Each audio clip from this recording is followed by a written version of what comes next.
한국에 무슨 일이야? 미국 간호사의 SNS 글 하나에 전 세계가 뭉쳤다. 미국 시민들이 지금 자발적으로 한국행 비행기에 오르고 있습니다. 이유는 단 하나.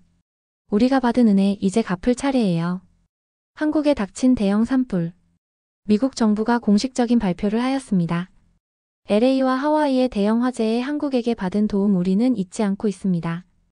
이에 이어 미국 시민들까지 대대적인 지원에 나섰습니다. 그 중심에는 한 미국 간호사의 고백이 있었습니다. 단 한 편의 글이 사람들의 마음을 움직였습니다. 도대체 어떤 일이 벌어진 걸까요? 오늘 사연 시작하겠습니다. 안녕하세요. 저는 미국 간호사 리사 브룩스입니다. 2023년 1월 LA 북부를 덮친 대형 산불. 제가 직접 불길 속에서 대피하던 그날을 평생 잊을 수 없습니다. 당시 저는 간호사로 10년째 일하던 중이었고 수많은 응급 상황을 겪어봤지만 그날처럼 제가 직접 죽음 앞에 선 적은 없었습니다. 그날 아침 평소처럼 병원 근무를 마치고 집에 돌아와 샤워를 하고 있었죠. 갑자기 휴대폰에서 경고음이 울렸어요. 긴급 대피 명령. 창밖 하늘은 붉게 물들어 있었고 옆집 샘 아저씨가 문을 두드리며 소리쳤죠. 리사, 지금 당장 나와야 해. 저는 여권과 서류만 들고 뛰쳐나왔어요. 거리엔 혼란이 가득했고 차는 이미 막혀 도망칠 길조차 보이지 않았습니다. 누군가 이러다 모두 타 죽을 거라는 절망적인 중얼거림이 귀가에 맴돌았어요. 시간이 지날수록 하늘은 더 어두워졌고 바람은 점점 강해졌습니다. 차들은 움직이지 않았어요. 뒤를 돌아보니 불길이 점점 가까워지고 있었죠. 공포에 질려 차에서 내렸습니다. 사람들도 하나 둘 차를 버리고 도보로 대피하기 시작했어요. 저도 그들을 따라갔죠. 하지만 연기가 자욱해지면서 방향 감각을 잃었습니다. 주변은 아비규환이었어요. 아이들은 울고 어른들은 소리치고 공기는 점점 탁해졌습니다. 숨을 쉴 수 없었어요. 마스크도 없이 손수건으로 입을 가리며 걸었지만 기침이 멈추지 않았습니다. 다리에 힘이 빠지기 시작했죠. 여기서 쓰러지면 끝이다라는 생각이 들었어요. 간호사로서 화상과 연기 흡입의 위험성을 너무 잘 알고 있었습니다. 그렇게 도로변에 쓰러져 있을 때였어요. 갑자기 누군가 제 어깨를 잡았습니다. 고개를 들어보니 아시아의 청년이 서툰 영어로 제 상태를 물었어요. 간신히 숨을 쉴 수 없다고 대답했죠. 그러자 청년은 주머니에서 물에 적신 수건을 꺼내 제게 건넸어요. 이후 다른 청년들이 달려와 저를 부축했습니다. 그들은 서로 한국어로 빠르게 대화를 나누더니 저를 흰색 밴으로 데려갔어요. 밴 안에는 이미 몇 명의 사람들이 타고 있었습니다. 모두 지친 표정이었지만 서로를 격려하며 물과 마스크를 나눠주고 있었어요. 한 청년이 산소 마스크를 제게 씌워 주었죠. 그는 LA 한인회에서 왔으며 안전한 곳으로 데려갈 거라고 설명했습니다. 그 순간 저는 왜인지 모르게 눈물이 났어요. 낯선 사람들이 자신의 안전은 아랑곳하지 않고 저를 구하러 온 것이었죠. 배는 불길을 피해 좁은 산길로 접어들었습니다. 운전하는 청년은 손에 땀을 쥐고 핸들을 꽉 잡았어요. 옆좌석의 청년은 무전기로 계속 상황을 보고했고 뒷좌석에서는 누군가 노약자들의 상태를 체크했습니다. 한 청년은 제게 물병을 건네며 미소를 지었습니다. 저는 그 미소에서 이상한 안도감을 느꼈어요. 그런데 너무 이상했죠. 이 한국 청년들은 저와 아는 사이도 아닌데 왜 이렇게까지 위험을 감수하며 돕는 걸까요? 주변을 둘러보니 그들의 옷은 그 흐름으로 더럽혀져 있었고 눈은 충혈되어 있었어요. 아마 오랜 시간 구조활동을 했던 것 같았습니다. 불길 속에서 저를 구해준 그들의 모습은 지금도 선명히 기억납니다. 그날 그들은 저에게 단순한 구조자가 아닌 인간의 따뜻함을 보여주었어요.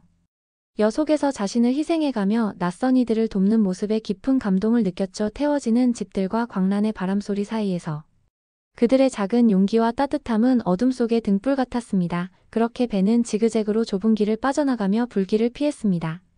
창 밖으로 보이는 풍경은 마치 영화 속 장면 같았어요. 불타는 집들과 버려진 차들. 그리고 연기로 뒤덮인 하늘. 현실이라고 믿기 힘들었죠. 1시간쯤 달렸을까? 우리는 드디어 대피소에 도착했습니다. 그곳은 LA 한인회가 운영하는 임시 피난소였어요. 학교 체육관을 개조해 만든 공간이었죠. 들어서자마자 질서정연하게 움직이는 사람들이 눈에 들어왔습니다. 간이 침대가 줄지어 놓여 있었고 의료 부스에서는 응급처치가 이루어지고 있었어요. 한쪽에서는 따뜻한 음식을 나눠주고 있었죠. 저를 구해준 청년들은 다른 피해자들을 더 구하러 간다며 서둘러 떠났습니다. 그들에게 제대로 감사 인사도 못했다는 생각에 미안했죠. 멍하니 서 있는데 한인회 자원봉사자 한 분이 다가와 저를 침대로 안내했어요. 그분은 의료진 검사를 먼저 한번 받아보라고 권했습니다. 의료부스로 가는 길에 주변을 살펴봤어요. 다양한 인종과 연령의 사람들이 한데 모여 있었죠. 놀라웠던 건 한인의 봉사자들이 마치 자기 가족인 것처럼 최선을 다하는 모습이었습니다. 진심으로 놀라웠어요. 의료부스에서 간단한 검사를 받았습니다. 연기 흡입으로 인한 경미한 손상이 있지만 큰 문제는 없다고 했어요. 산소 마스크를 쓰고 휴식을 취하라는 권고를 받았죠. 침대로 돌아와 주변을 더 자세히 살펴볼 수 있었습니다. 피난소는 비좁고 소란스러웠지만 이상하게도 따뜻함이 느껴졌어요. 서로 모르는 사람들이 위로와 격려를 주고받았죠. 한 노부부가 젊은 부부에게 담요를 나눠주는 모습. 아이들이 함께 그림을 그리며 웃는 모습, 이런 작은 순간들이 모여 희망을 만들고 있었습니다. 그런데 갑자기 배가 고파오기 시작했어요. 마지막으로 먹은 게 언제였는지 기억조차 나지 않았죠. 식사 배급소로 향했습니다. 그곳에서는 중년의 한국 아주머니들이 분주하게 음식을 나눠주고 있었어요. 한 아주머니가 저에게 따뜻한 떡국을 끓여주셨어요. 그 순간 느꼈어요. 이 음식은 단순한 배급이 아니라 마음이 담긴 선물이었죠. 너무 어색한 음식이었지만 한식을 처음 먹는 제게도 어색하지 않은 음식이었습니다. 따뜻한 국물이 저를 다독여주는 것 같았죠. 앉아서 음식을 먹으며 감사 인사를 아주머니는 괜찮다며 손사래를 쳤어요. 미국과 한국은 서로 도우며 사는 거 아니냐고 말했죠. 그 말에서 깊은 역사적 유대감을 느낄 수 있었습니다. 밤이 깊어갔어요. 피난소의 소음도 조금씩 줄어들었죠. 하지만 봉사자들은 여전히 분주하게 움직였습니다. 그들 중 상당수는 자신의 집이 화재 위험 구역에 있을 텐데도 다른 이들을 돕기 위해 남아 있었어요. 그 헌신에 감동했죠. 침대에 누워 천장을 바라보며 생각했습니다. 오늘 하루 제가 본 것은 단순한 재난 대응이 아니었어요. 정치적 견해와 출신, 국가 그리고 사회적 배경을 모두 뛰어넘어 인간 대 인간으로 마주한 순간들이었죠. 낯선 이들에게 베푸는 작은 친절이 얼마나 큰 의미를 갖는지 깨달았습니다. 다음 날 아침 창문으로 들어오는 햇살에 눈을 떴어요. 간이 침대에서 일어나 주변을 둘러봤죠. 봉사자들은 이미 깨어나 새로운 하루를 준비하고 있었습니다. 아침 식사를 받으러 가는 길에 한 봉사자가 상태를 물었어요. 저는 괜찮다고 오히려 도울 일이 있냐고 물었습니다. 의료인이라는 제 말에 그분은 반가워하며 의료봉사팀으로 안내해 주었어요. 그곳에서 저는 다른 의료진들과 함께 피해자들을 돌보고 싶다고 얘기했습니다. 하루 종일 봉사활동을 하며 다양한 사람들을 만났어요. 한국에서 미국으로 공부하러 온 유학생이나 직장인, 그리고 은퇴한 노인들까지 다양한 한인들이 자원봉사에 참여하고 있었죠. 그들은 각자의 일상을 뒤로하고 도움이 필요한 사람들을 위해 시간을 내고 있었습니다. 처음 만난 낯선 이들이 보여준 따뜻함은 제 안에 무언가를 깨웠습니다. 우리는 모두 연결되어 있고 서로에게 의지한다는 단순하지만 강력한 진실을요. 그리고 그날 밤 피난소의 작은 침대에 누워 생각했어요.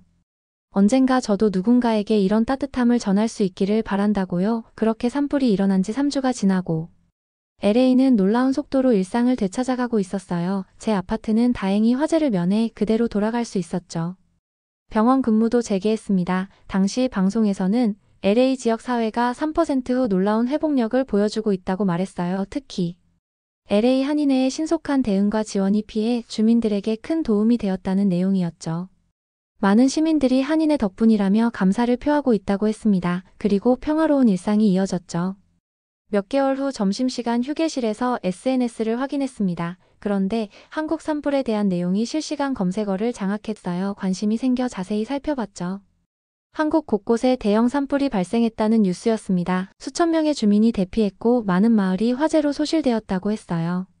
그 순간 가슴이 묵직해졌습니다. 제가 겪었던 공포와 혼란을 그들도 경험하고 있다고 생각하니 마음이 아팠어요. 더 많은 정보를 찾아보았죠. 한국 산불은 이미 일주일째 계속되고 있었고 강한 바람 때문에 진화가 어려운 상황이었습니다. 근무를 마치고 집에 돌아와 TV를 켰어요. 뉴스 채널에서는 한국 산불 상황을 상세히 보도하고 있었습니다. 카메라는 불타는 산림과 연기로 뒤덮인 마을들을 비추고 있었죠. 그 장면은 제가 겪었던 LA 산불과 너무나 닮아 있었어요. 놀라웠던 건 LA 지역 사회의 반응이었습니다. 한인 커뮤니티는 물론이고 다양한 배경의 시민들이 한국을 돕기 위한 캠페인을 시작했어요. SNS에는 모금 활동 링크가 공유되고 물품 기부센터가 설립되었죠. LA에서 한국행 자원봉사자들도 모집하고 있었습니다. 이 모든 움직임이 제 가슴을 울렸어요. 제가 받은 도움을 이제 돌려줄 수 있는 기회라고 생각했죠. 밤새 한국 산불 관련 뉴스를 찾아보았습니다. 의료진이 부족하다는 기사가 눈에 띄었어요. 특히 응급처치와 호흡기, 질환 관리가 가능한 의료인이 필요하다고 했죠. 저는 바로 결심했습니다. 저도 자원봉사자로 한국에 가기로요. 아침 일찍 병원 인사과에 찾아가 휴가를 신청했어요. 다행히 병원장은 제 결정을 지지해 주었죠. 인도주의적 목적이라며 특별 휴가를 승인해 주었습니다. 다음으로 LA 한인회에 연락했어요. 자원봉사 의향을 밝히자 담당자는 매우 기뻐했습니다. 의료진이 절실히 필요한 상황이라며 제 경력과 전문성이 큰 도움이 될 거라고 했어요. 한국행 봉사단이 이미 구성 중이었고 2일 후에 출발 예정이라고 했습니다. 집으로 돌아와 짐을 꾸리기 시작했어요. 여권과 의료 자격증, 필요한 약품들을 챙겼죠. 출발 전날 LA 한인 사무실에서 봉사단 오리엔테이션이 있었어요. 그런데 그곳에서 놀라운 사실을 알게 되었죠. 제가 참여하는 의료봉사단은 총 15명으로 구성되었는데 그중 5명은 저를 구해주었던 그 한인 청년들이었습니다. 그들을 다시 만나게 되어 정말 기뻤어요. 서로를 알아보고 반가운 인사를 나눴습니다. 그들도 저를 기억하고 있었고 제가 봉사단에 합류한 것을 진심으로 기뻐했어요. 한 청년은 이것이 바로 정의라고 설명했습니다. 서로 어려울 때 돕는 한국의 전통적 가치라고 했죠. 오리엔테이션에서는 한국 산불 상황과 우리가 할 일에 대한 설명이 있었어요. 한국의 산불은 점점 더 확산되고 있었고 국제적 지원이 필요한 상황이었죠. 우리는 주로 대피소에서 의료 지원을 담당하게 될 거라고 했습니다. 집으로 돌아와 마지막 준비를 마쳤어요. 창 밖으로 LA의 밤하늘을 바라보며 생각했습니다. 한 달 정길 속에서 도움을 받는 입장이었어요. 이제는 제가 도움을 주는 사람이 되었죠. 이것이 인생의 순환이구나 싶었습니다.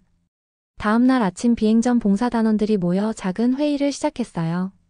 우리 팀은 총 15명으로 의사 2명과 간호사 5명, 그리고 응급구조사 3명 통역과 행정 담당 5명으로 구성되어 있었습니다. 다양한 배경의 사람들이 모였지만 모두 한 가지 목표를 가지고 있었죠. 한국 산불 피해자들을 돕겠다는 마음이었어요. 팀장인 김 박사님이 현재 한국 상황에 대해 브리핑했습니다. 강원도 지역의 산불은 계속 확산되고 있었고 벌써 수천 명의 이재민이 발생했다고 했어요. 국제 지원이 속속 도착하고 있지만 아직 부족한 상황이었죠. 특히 의료 지원이 절실했습니다. 그렇게 인천행 비행기에 오르며 잔뜩 긴장했어요. 미지의 나라로 향하는 여정이었지만 이상하게도 두렵지 않았습니다. 오히려 사명감이 느껴졌죠. 이것은 단순한 자원봉사가 아니라 제가 받은 은혜를 돌려주는 과정이라고 생각했어요. 13시간의 긴 비행이었지만 마음은 이상하게 평온했어요. 옆자리에는 LA 한인회 소속의 자원봉사자인 민지가 앉아 있었죠. 민지는 LA에서 태어난 한국계 2세로 저를 구해준 봉사자 중 한 명이었습니다. 브리핑이 끝난 후 민지가 제게 한국에 가 본 적이 있냐고 물었어요. 저는 없다고 대답했죠. 사실 아시아 지역은 한 번도 방문한 적이 없었습니다. 민지는 친절하게 한국 문화와 기본적인 예절에 대해 알려주었어요. 인사 방법부터 음식 문화, 그리고 높임말까지 낯설었지만 흥미로웠습니다. 비행 시간 동안 봉사단원들과 많은 대화를 나눴죠. 그들 중에는 놀라운 이야기를 가진 사람들이 많았어요. 윤 선생님은 은퇴한 의사로 LA 불 당시 자신의 집이 완전히 타버렸다고 했습니다. 그런데도 다른 이들을 돕겠다며 한국행을 자원했다고 해요. 그 이야기를 들으며 깊은 감동을 받았습니다. 자신의 아픔을 뒤로하고 남을 생각하는 그 마음이 정말 대단하게 느껴졌어요. 또 다른 봉사자 앤디는 한국에서 입양된 미국인이었습니다. 그는 생물학적 부모를 찾지는 못했지만 자신의 뿌리가 있는 나라를 돕고 싶다고 했어요. 재난 구호 경험이 많아 이번 봉사에 큰 도움이 될 거라고 했죠. 창밖을 보니 하늘이 점점 어두워지고 있었어요. 기내등이 어두워지고 대부분의 승객들이 잠들기 시작했습니다. 하지만 저는 쉽게 잠들 수 없었죠. 머릿속은 이미 한국에 가 있었으니까요. 어떤 사람들을 만날지, 어떤 도움을 줄 수 있을지 생각했습니다. 잠이 오지 않아 노트북을 꺼내 팀장님이 주신 한국의 산불 상황 현황을 더 자세히 읽어봤어요. 정리해 주신 기사들을 보니 상황이 생각보다 심각했습니다. 계절 탓인지 건조한 기후와 강한 바람이 화재를 더욱 확산시키고 있었고 소방관들은 밤낮 없이 진화 작업을 벌이고 있었죠. 그 모습이 LA 산불과 너무 닮아 있어서 마음이 무거워졌어요. 잠시 후 제 옆에 앉아있던 민지가 깨어났습니다. 그녀도 잠을 이루지 못했는지 피곤한 눈으로 저를 바라봤어요. 민지는 자신의 할머니가 안동 출신이라고 했습니다. 다행히 할머니는 기적적으로 산불 이전에 서울에 친척 댁에 있으신 상태라 괜찮았다고 했지만 그 근처 친척들이 걱정된다고 했어요. 그러면서 민지는 핸드폰에서 가족 사진을 보여주었습니다. 할머니의 고향 마을에서 찍은 사진이었어요. 아름다운 산과들, 작은 시골 마을의 모습이 담겨 있었죠. 민지는 그 풍경이 어떻게 변했을지 걱정스러워했습니다. 그 마음이 저에게도 전해졌어요. 이윽고 동쪽 하늘이 밝아오기 시작했어요. 기장이 곧 인천에 도착한다고 안내했습니다. 창 밖으로 한국의 해안선이 보이기 시작했어요. 착륙을 준비하며 봉사 단원들이 하나 둘 깨어났습니다. 모두의 얼굴에서 긴장감이 읽혔어요. 저 역시 마음이 복잡했죠. 낯선 나라에서 무엇을 할 수 있을지.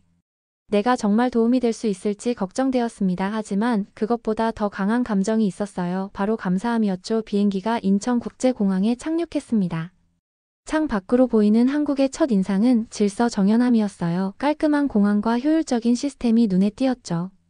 입국 심사를 마치고 수화물을 찾아 출구로 향했습니다. 출구에는 한국 정부 관계자와 현지 구호단체 담당자들이 우리를 기다리고 있었어요. 그들은 정중하게 인사하며 우리의 도움에 감사하다고 전했습니다. 그렇게 우리는 한국 땅을 밟게 되었고 곧바로 경상북도 의성군으로 향하는 버스에 올랐어요. 버스 안에서도 봉사 단원들의 이야기는 계속되었습니다. 각자의 기대와 걱정, 그리고 희망을 나누었어요. 제 마음속에는 이상한 감정이 일었습니다. 낯선 나라에 왔지만 이상하게도 편안함이 느껴졌어요. 마치 오래전부터 알고 있던 곳에 돌아온 것 같은 느낌이었습니다. 창 밖으로 한국의 풍경이 스쳐 지나갔어요. 현대적인 도시와 전통적인 건물들이 공존하는 모습이 인상적이었습니다. 민지는 창밖을 가리키며 한국의 여러 명소들을 설명해 주었어요. 그녀의 눈에는 자부심이 빛났죠. 버스 안에서 창밖을 바라보며 몇 시간을 달렸습니다. 처음에는 현대적인 도시 풍경이 이어졌지만 점점 도시를 벗어나 산과들로 가득한 시골 풍경이 펼쳐졌어요. 한국에 사는 LA 근교와는 달리 부드러운 곡선을 그리며 이어져 있었습니다. 푸른 산들이 병풍처럼 펼쳐진 모습이 아름다웠죠. 하지만 의성군에 가까워질수록 그 풍경은 점점 달라졌어요. 멀리서부터 하늘에 검은 연기가 보이기 시작했습니다. 그리고 드디어 목적지에 가까워졌을 때 산불의 참혹한 흔적이 눈앞에 펼쳐졌죠. 푸르던 산들이 검게 그을려 있었고 여전히 일부 지역에서는 연기가 피어오르고 있었어요. 버스가 응급재난본부 앞에 도착했습니다. 그곳은 학교 건물을 임시로 개조한 통제센터였어요. 건물 주변에는 소방차와 구급차 군용 차량들이 분주하게 움직이고 있었죠. 우리 봉사단은 짐을 내리고 재난본부로 향했습니다. 본부 안은 정신없이 바빴어요. 다양한 구호단체와 정부 관계자들이 회의를 하고 상황판을 업데이트하고 무전기로 소통하는 모습이 눈에 들어왔습니다. 놀라웠던 건 그 혼잡한 상황 속에서도 느껴지는 질서였어요. 모두가 자신의 역할을 정확히 알고 움직이는 듯 했습니다. 한국 측 코디네이터가 우리를 맞이해 상황 브리핑을 시작했어요. 현재 산불은 건조한 기후와 강한 바람으로 인해 빠르게 확산되었고 이미 여러 마을이 피해를 입었다고 했습니다. 다행히 인명피해는 크지 않았지만 많은 주민들이 집을 잃고 대피소에서 생활하고 있었죠. 우리 의료팀은 3곳의 대피소를 순회하며 의료 지원을 할 예정이라고 했어요. 잠시 휴식 후 첫 번째 대피소로 향했습니다. 그곳은 마을 공용 체육관을 개조한 공간이었어요. 들어서자마자 피해 주민들의 지친 얼굴이 눈에 들어왔습니다. 노인부터 아이들까지 다양한 연령층의 주민들이 임시 거처에서 생활하고 있었죠. 의료부스를 설치하고 진료를 시작했어요. 저는 주로 호흡기 질 환자들을 담당했습니다. 연기 흡입으로 인한 기침과 호흡, 곤란 그리고 눈자극 증상을 호소하는 사람들이 많았어요. 언어는 통하지 않았지만 지수와 다른 통역 봉사자들의 도움으로 소통할 수 있었습니다. 첫 환자는 80대 할머니였어요. 연기 흡입으로 인한 기침과 호흡 곤란을 호소하셨습니다. 빈차를 마치고 약을 처방하자 할머니는 제 손을 꼭 잡으셨어요. 통역을 통해 할머니가 하신 말을 들었습니다. 정말 이런 곳까지 와줘서 고맙다는 말씀이었죠. 그 순간 제 눈시 뜨거워졌어요. 오후 내내 많은 환자들을 진료했습니다. 모두가 힘든 상황이었지만 그들의 얼굴에서는 희망의 빛이 느껴졌어요. 서로를 도우며 함께 이겨내려는 강한 의지가 보였습니다. 특히 젊은이들이 노인들을 세심하게 돌보는 모습이 인상적이었어요. 저녁이 되자 현지 자원 봉사자들이 음식을 나눠주기 시작했습니다. 간단한 도시락이었지만 정성이 느껴졌어요. 저도 한 끼를 받아 맛보았죠. 생소한 맛이었지만 이상하게도 위로가 되는 느낌이었습니다. 음식을 먹으며 주변을 둘러보니 가족들이 모여 서로를 위로하는 모습이 보였어요. 식사 후 대피소 주변을 산책했습니다. 해가 지고 있었지만 멀리 산에서는 여전히 불빛이 보였어요. 소방관들이 밤새 진화 작업을 이어갈 거라고 했습니다. 그들의 헌신에 깊은 존경심이 생겼어요. 그때 한 노인분이 저에게 다가와 무언가를 건네셨습니다. 작은 종이 접기였어요. 감사의 표현이었고 제 가슴이 따뜻해졌어요. 다음날 아침 일찍 일어나 두 번째 대피소로 향했습니다. 그곳은 첫 번째보다 더 깊은 산속에 위치해 있었어요. 도로 곳곳이 산불로 인해 파손되어 이동이 쉽지 않았습니다. 창 밖으로 보이는 풍경은 마치 전쟁터와 같았어요. 사버린 집들과 검게, 그을린 나무들. 그리고 여전히 피어오르는 연기. 두 번째 대피소에 도착하자 현지 공무원이 우리를 맞이했어요. 이곳은 상황이 더 심각했습니다. 의료 지원이 거의 없었던 터라 많은 주민들이 치료를 기다리고 있었어요. 서둘러 의료 부스를 설치하고 진료를 시작했습니다. 그날 오후 잠시 휴식을 취하는 동안 한국 소방대원들과 이야기할 기회가 있었어요. 그들은 며칠째 잠도 제대로 못 자고 진화 작업을 하고 있었습니다. 피로가 역력했지만 포기하지 않는 강한 의지가 느껴졌어요. 소방대원 중 한 명이 자신의 고향 마을이 불에 타 버렸지만 여전히 다른 마을을 지키기 위해 싸우고 있다고 했습니다. 그 헌신에 깊은 감동을 받았어요. 한국의 대응 시스템은 정말 놀라웠습니다. 재난 상황임에도 체계적으로 움직이는 모습이 인상적이었어요. 각 부서별로 역할이 명확했고 정보 공유도 빠르게 이루어졌습니다. 이런 조직적인 대응은 LA에서도 보기 힘든 수준이었죠. 제가 경험한 LA 불 당시보다 훨씬 효율적이라고 느꼈어요. 셋째 날 우리는 세 번째 대표소로 이동했습니다. 그곳은 가장 심각한 피해를 입은 지역이었어요. 많은 주민들이 모든 것을 잃고 오직 입은 옷만 남은 채 대피해 있었죠. 그런 상황에서도 그들은 서로를 위로하고 작은 것에도 감사하는 모습을 보였습니다. 그 모습이 저에게는 큰 교훈이었어요. 의료 활동을 하면서 현지 의료진들과 함께 일하는 기회도 있었습니다. 그들의 전문성과 헌신에 깊은 인상을 받았어요. 열악한 환경에서도 최선을 다하는 모습은 제게 새로운 영감을 주었습니다. 우리는 서로의 의료 기술을 나누며 협력했죠. 그런데 갑자기 무전기에서 긴급 메시지가 들어왔어요. 완전히 진화된 줄 알았던 지역에서 산불이 갑자기 다시 번지기 시작했다는 소식이었습니다. 강한 바람이 불어 잠복해 있던 불씨가 다시 활성화된 것이었죠. 더 큰 문제는 그 불길이 아직 대피하지 못한 작은 마을로 향하고 있다는 것이었어요. 본부는 즉시 비상태세로 전환되었습니다. 소방대와 군 병력이 급파되었고 구조팀도 즉시 출동 준비를 했어요. 마을 주민들에게 대피 명령이 내려졌지만 통신이 원활하지 않아 모든 주민에게 전달되었는지 확실하지 않았습니다. 제가 속한 의료팀에서도 자원자를 모집했어요.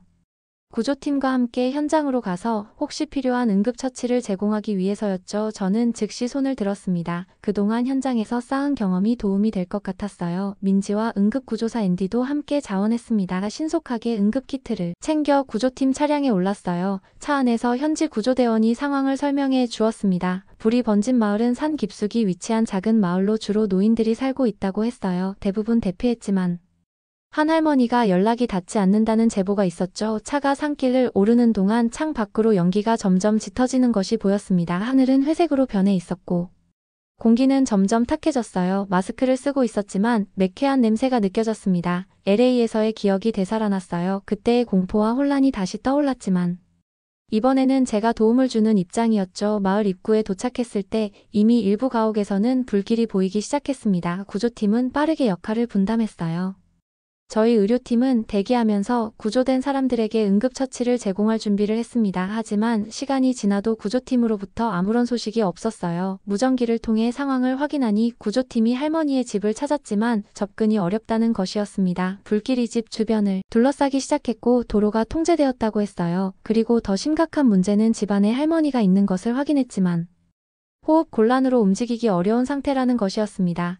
그 순간 저는 결심했어요. 제가 가야겠다고 생각했죠. 간호사로서의 전문 지식과 LA 산불에서의 경험이 있었으니까요. 즉시 구조팀 리더에게 허락을 구했습니다. 처음에는 너무 위험하다며 거절했지만 호흡기 환자 치료 경험이 많다는 제 설명에 맞지 못해 동의했어요. 민지와 앤디도 함께 가겠다고 했지만 저는 혼자 가기로 했습니다. 최소한의 인원만 위험에 노출되어야 한다고 생각했어요. 방화복과 마스크 산소통을 챙겨 할머니의 집으로 향했습니다. 구조대원 한 명이 길을 안내해 주었어요. 마을 안으로 들어갈수록 더위와 연기가 심해졌습니다. 숨쉬기가 점점 힘들어졌고 시야도 제한되었어요. 그렇게 10분 정도 걸었을까 드디어 할머니의 집이 보였습니다. 다행히 아직 불길이 집에 직접 닿지는 않았지만 주변이 모두 불에 둘러싸여 있었어요. 조심스럽게 집으로 들어갔습니다. 안에는 연기가 가득했고 할머니는 바닥에 누워 있었어요. 다가가 확인해보니 의식은 있었지만 호흡이 매우 불규칙했습니다. 산소 마스크를 씌우고 기본적인 상태 체크를 했어요. 맥박이 빠르고 약했지만 이동할 수 있는 상태였습니다. 할머니에게 상황을 설명하고 제가 도와드리겠다고 했어요.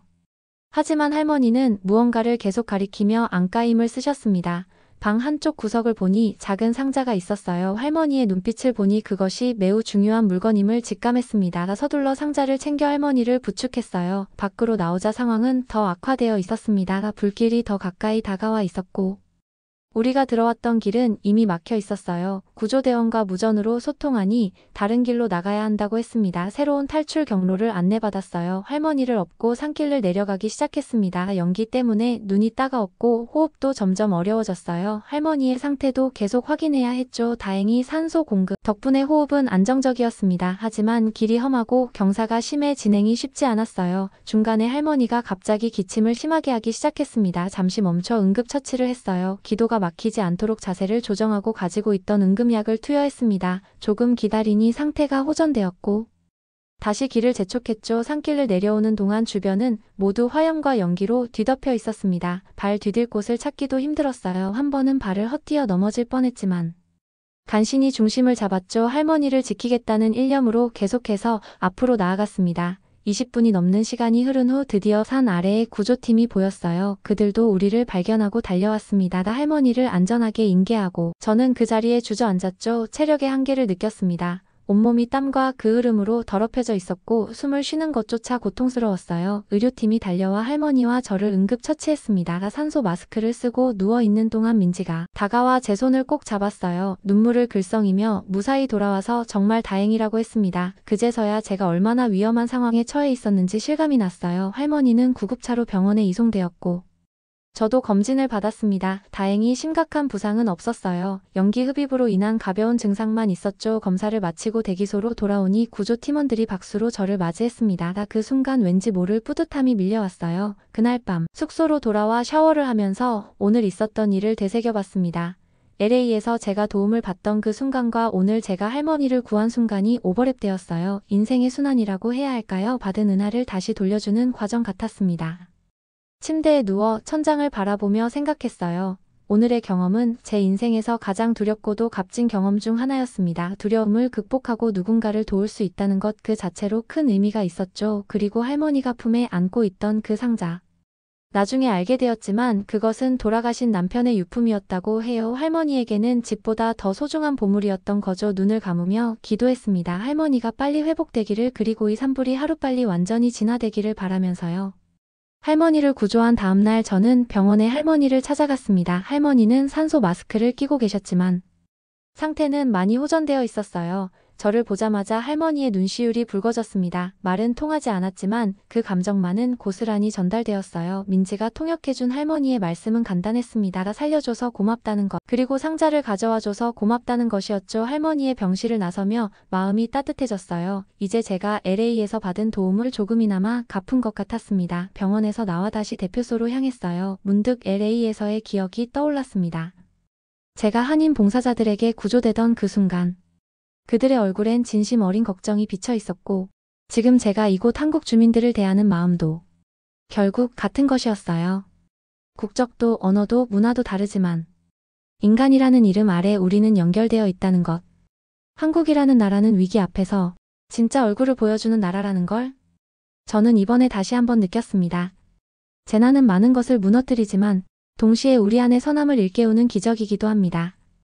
이번 경험을 통해 그 진실을 깊이 깨달았습니다. 한국 정말 감사합니다. 그리고 이 영상을 보고 계신 여러분, 함께 마음을 나눠주셔서 감사합니다. 좋아요와 구독은 이 따뜻한 이야기를 더 많은 사람에게 전할 수 있는 힘이 됩니다. 작은 클릭으로 함께 해주세요.